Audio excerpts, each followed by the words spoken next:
A box truck crashed into a campus building this morning. Coming up, we'll show you the damages that it caused. And a fire that started on Friday has been contained. We'll tell you what areas were affected. From the Northwest Public Broadcasting Studios on the campus of Washington State University, this is Murrow News 8. Hi, I'm Brooke Bovenkamp. And I'm Olivia Mail. Welcome to Murrow News 8. Some chaos on campus this morning after a large box truck crashed into the Skywalk building. WSU police were called to the incident on College Avenue around 8:30 a.m. Officers say the driver of the truck was distracted when he tried to drive under the Skywalk between Owen Science Library and Abelson Hall. While no one was injured, the truck took significant damage, busting out a window in the Skywalk, but it is still open. A fire started on Friday just 2 miles northeast of Moscow has been fully contained. Idaho Department of Lands reported that the 138-acre blaze was fully contained Sunday night. The fire broke out Friday afternoon along Wallen Road during high winds. The cause of the fire is still under investigation, and all evacuation orders and road closures in that fire zone have been lifted. A dust storm caused several crashes and lengthy backups on U.S. Highway 95 south of Genesee on Friday afternoon. One lane of the highway was back open around 4 p.m. with both lanes cleared around 6 p.m. late Friday afternoon. Be aware of dust storms in the future. A man died in a single vehicle wreck Saturday afternoon in the rural Idaho County. According to the Idaho State Police, a 41-year-old man died in a 2001 Ford F-350 pickup that was driven by a 57-year-old man from Tampa. There was also a 67-year-old woman in the car. Pullman Police is asking for your help to identify an individual related to a recent parking lot hit and run. If you have any information that may be helpful with the case, please contact Officer Humphrey at 509-334-0802. A WSU student who was arrested by WSU police last spring for threatening and chasing students with a knife has pled guilty. Taylor Asante pled guilty to felony harassment in a plea guilty agreement Thursday, October 3rd, after initially being charged with multiple felonies stemming from cases of threats and extortion on campus. As of today, he is still listed as a student of the WSU website. The city of Moscow is required to conduct a biannual water system flushing throughout the city from October 7th through the 18th. The flushing time will occur between 7:15 a.m. and 3:30 p.m. For any questions or trouble you may have, please call 208-882-3122. Coming up, Paddock Spirits won an award for one of their cocktails. We'll tell you what the award-winning drink is called next. 1 in 3 adults has pre-diabetes. 1 in 3. That means it could be you, your favorite brother, your other brother, you, yes, your football buddy, your football buddy, you, the boss's boss. If 1 in 3 adults has pre-diabetes, that means it could be you, your barber, your barber's barber. Nice work. Thanks. You, your plumber. Breathe right into your foot. Your plumber's masseuse. Yes. You, your dog walker. On your left. Your cat jogger. Or you, your co-pilot. Your co-pilot's co-pilot. While 1 in 3 adults has prediabetes, with early diagnosis, prediabetes can be reversed. Take the risk test at doihaveprediabetes.org to know where you stand. Paddock Spirits Strawberry and Red Apple Cocktail has been named the best vodka-based ready-to-drink beverage in the world. Sunday night was the World's Spirits Award Gala in San Francisco, where the co-founders Blake and Corey Preston received this award. With the construction going on downtown, there's been some confusion over the status of a favorite Pullman cafe downtown. We went down to Pups and Cups to check out the space and met the new owner. I like dogs a lot. I like coffee a lot. Pups and Cups has a new owner, and he's taking the Pullman Cafe and putting a spin on it. We're trying to do a little more focus on pups and a little more focus on cups. I think that we shouldn't just be a generic coffee shop. After working as the general manager of day-to-day operations for a year prior to the sale, Pups and Cups' new owner, Quinlan Madsen, already has some unique ideas in the works. My fiance, who is in vet school, is going to be here for another couple years. With Madsen's fiance's veterinary knowledge, they plan to implement some changes geared towards the pups. So we're going to be trying to teach some of our staff how to do nail trim safely, maybe a little bit of dog grooming.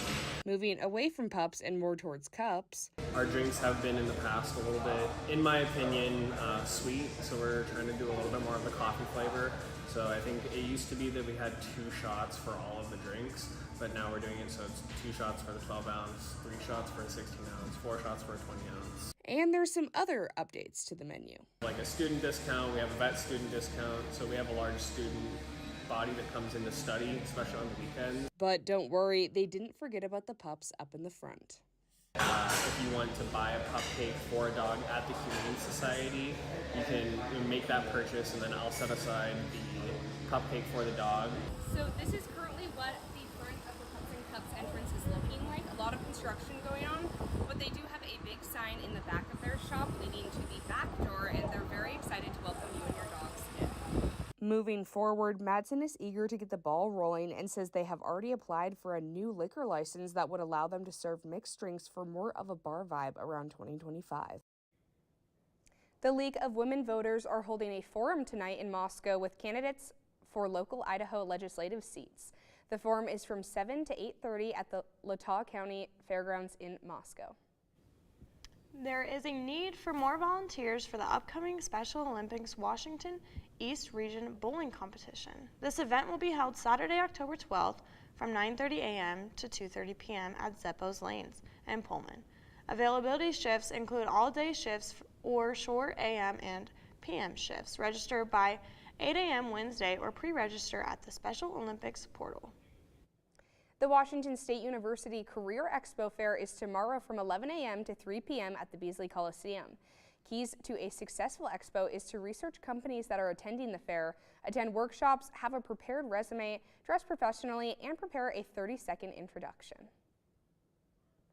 Walk and Roll to School Day is Wednesday. The Pullman School District wants children to benefit physically and socially from walking and biking to school together. And as you know, those kids are going to be out and about. I guess we should also check in with the weather. Sam, what is it looking like? Well, Olivia, it's pretty warm today. We have a high of 75 and a low of 44 in today's weather, with a sunrise at around 8 a.m. and a sunset at 6:15 p.m. for all you night owls. And looking at tomorrow's weather, it's basically the same, with a high of 75 and a low of 48. The sunrise is around 7 a.m. for all you early birds, and a sunset at 6:30 p.m. with a high wind of 10 miles per hour. And coming up at the state map on the west side, Olympia and Seattle in the 69 and 72 with a low of 51 and 49 in the west. Looking at central Washington at Yakima and the Tri-Cities, it's 76 and 77 in the deserts out there with a low of 43 and 46. And coming up at our neck of the woods in Pullman and Spokane, Spokane's a high of 74 and a low of 44, with Pullman a high of 75 and a low of 44. And coming up for the 5-day forecast, Tuesday, it's going to be sunny with a high of 75 and a low of 48. Wednesday, Thursday, and Friday should be a little more cloudy with a 66 and a 64, the high, and the low of 42 and 46 Wednesday and Thursday. And then coming up into Friday, we have a high of 68 and a low of 47. And Saturday, a high of 72 and a low of 46. And back to the girls with more news. WSU football will be facing Ole Miss next season. Coach Jake Dickert responds to what this means for both the players and the fans. Next.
WSU football just announced they will head down and play Ole Miss next season.